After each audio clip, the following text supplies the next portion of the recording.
Hey everybody, Tim Albrecht here. Welcome to this week's episode of the Ask a YFP CFP segment of the Your Financial Pharmacist Podcast, where we feature questions from you, the YFP community, to be answered by one of YFP Planning's fee-only certified financial planners. Before we jump into today's question, I want to give a shout out to YFP Planning's incredible team that makes this segment possible. YFP Planning offers fee-only comprehensive financial planning services that are customized to the pharmacy professional. You can learn more about those one-on-one services and book a free discovery call by visiting yfpplanning.com. Again, that's yfpplanning.com. Okay, this week's question comes from Justin in Nassau County, New York. Hi, Tim and Tim. My name is Justin from Nassau County, New York, and I'm a longtime follower of YFP. I was recently categorized as a highly compensated employee and was written a check for an over-contribution. I was wondering if you guys can speak to some options I have for investing for retirement, if I have already maxed out my Roth IRA and don't have access to an HSA. Thank you so much. Thank you, Justin, for submitting your question to be featured on this week's Ask a YFP CFP segment of the Your Financial Pharmacist Podcast. Tim Baker, what are your thoughts? Yeah, so I think it makes sense, Tim, to unpack this a little bit, because I think this is a point of confusion for a lot of people that are in this situation. And for pharmacists, unfortunately, well, I mean, it's a double-edged sword. You're highly compensated, but you're kind of restricted in a way you can contribute to your retirement plan in a lot of ways. So a worker for 2022, a worker who earns more than $135,000 in compensation from their employer is categorized as highly compensated. And this is kind of in line with, if the employer has a 401k. So what happens? So if you make 135,000 or more, you're an HCE, a highly compensated employee. So the IRS requires employers to ensure that pre-tax benefit plans don't favor highly compensated employees through non-discrimination testing. So basically what it says is that people that get paid higher shouldn't have an outweighed benefit for the 401k. So there kind of has to be a little bit of like an even ground. So if you have a group of people that are making a six-figure income that are putting in 10+% into the 401k, and people that are making $50,000 or less are putting in 2%, then the IRS says like, this doesn't work for us. So if you qualify as an HCE, your maximum contribution limits are tied to the participation rates of the employees in the company. So you're kind of like rowing the ship together. So as an example, let's say, and then the rules are tied to that you can't contribute more than 2% above the average contributions of other employees in the plan. So let's pretend that the company ABC, we look at all of the employees, and the average employee, whether they're highly compensated or not, is putting in 5%. And I'm a highly compensated employee and I'm putting in 8%. That's actually 1% more, because the most I can put in is 7%, 2% above the average contribution. So I have to get a check back to basically right size. Or the other thing that is fairly uncommon is where you the employer actually puts money into people's accounts. And this actually happened, Tim, when we first started our 401k at YFP.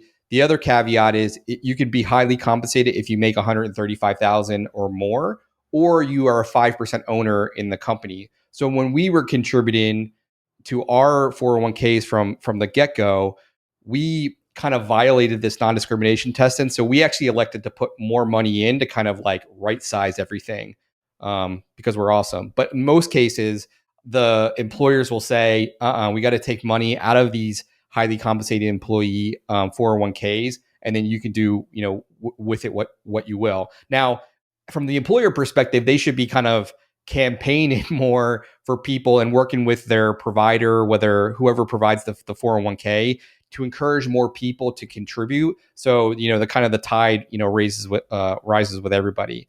So that's kind of the maybe convoluted explanation of the highly compensated deal, that the IRS is just trying to make sure that people aren't kind of left to the side. Now, the question that Justin poses is like, what now that I have this check, like what should I do? So there's a few things that he's already mentioned about like maxing out your IRA, which he's probably, if I'm hoping that he's doing a non-deductible traditional IRA contribution and then doing a backdoor Roth IRA strategy, because he can't contribute in most cases. He's not going to be able to contribute directly to the IRA to the Roth. And then he says he doesn't have access to the HSA. So the non-deductible IRA contribution, the backdoor strategy, and the HSA are three of the things that you can do. So those are off the table for him since he's either doing them or doesn't have access. Mm-hmm. If Justin is over age 50, you can make catch-up contributions. So you're allowed to, once you reach a certain age, you're allowed to make catch-up contributions to the retirement accounts and to the IRAs. So that typically has nothing to do with the highly compensated rules. Right. So there might be some, bucket to fill there. The other thing that I would probably talk to HR about is for a lot of highly compensated employees, Tim, sometimes they have access to a deferred comp plan.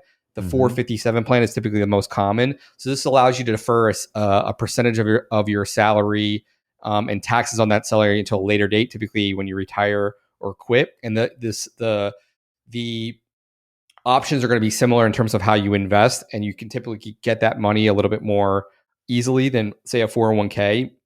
The big drawbacks to these plans, Tim, are these deferred comp plans are typically looked at as an asset to the company. So if the company goes bankrupt, like you could potentially lose that money. And then also there's some funky payout schedules that, when you leave or retire, you have to understand like how you get your money out, if it's paid out over 5, 7, 10, or a lump sum. The other things that I would look at, Tim, if I'm Justin, is I would probably make sure that you're coordinating, and this is sometimes, an obvious thing that people just don't look at, is like, what's the spouse doing? So Justin, if you're married, like, is your spouse doing everything in that regard to like max out like his or her buckets, right? So making sure that, they're maxing out their 401k, et cetera. And sometimes that, we just kind of operate in our own tunnel, and that might be something to look at. The other thing is to open up a taxable account. So there's really no limits here. You can kind of do what you want. Now you have to pay either long-term or short-term capital gains, but that's typically one of the easiest things to look at. And another reason that you would do this is if you want to retire, say before that 59 and a half, I want to retire at 55. To me, that taxable account is what is going to get you from 55 to 60. So that's kind of your early retirement bucket. So that would be another place that I would look at. And then you have your kind of, the more the non-traditional things where it could be real estate, you could put money into, it could be digital assets like, crypto, which is obviously taking a beating just like everything else.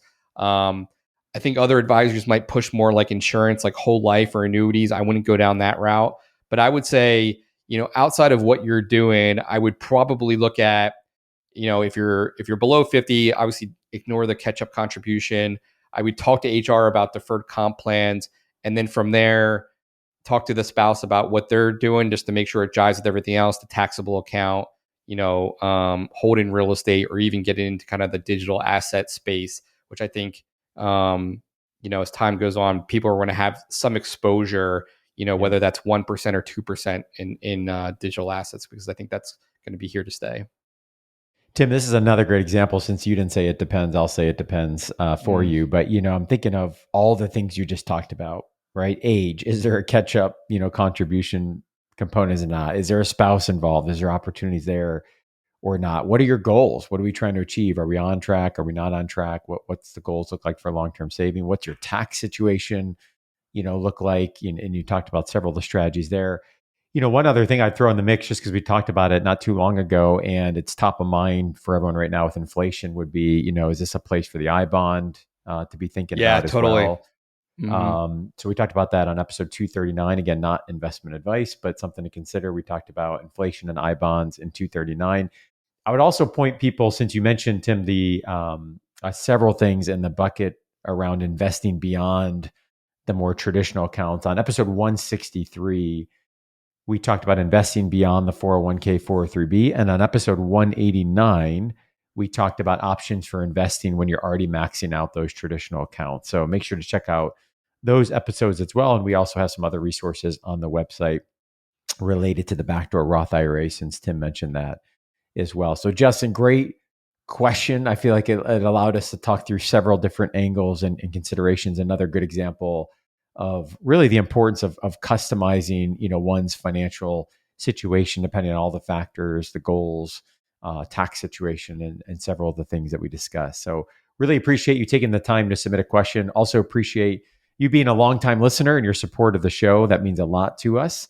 As a small thank you for submitting your question, we're going to be sending you a super comfy YFP t-shirt. And for those listening, we would love to hear from you with the question that you have. You can submit that question by emailing us info@yourfinancialpharmacist.com, or you can record that question directly by visiting yourfinancialpharmacist.com/ask YFP. As we wrap up this week's episode of the Ask a YFP CFP segment of the podcast, an important reminder that the content in this podcast is provided to you for informational and educational purposes only, is not intended to provide and should not be relied on for investment or any other advice. For more information on this, you can visit yourfinancialpharmacist.com/disclaimer. Thanks so much for listening and have a great rest of your week.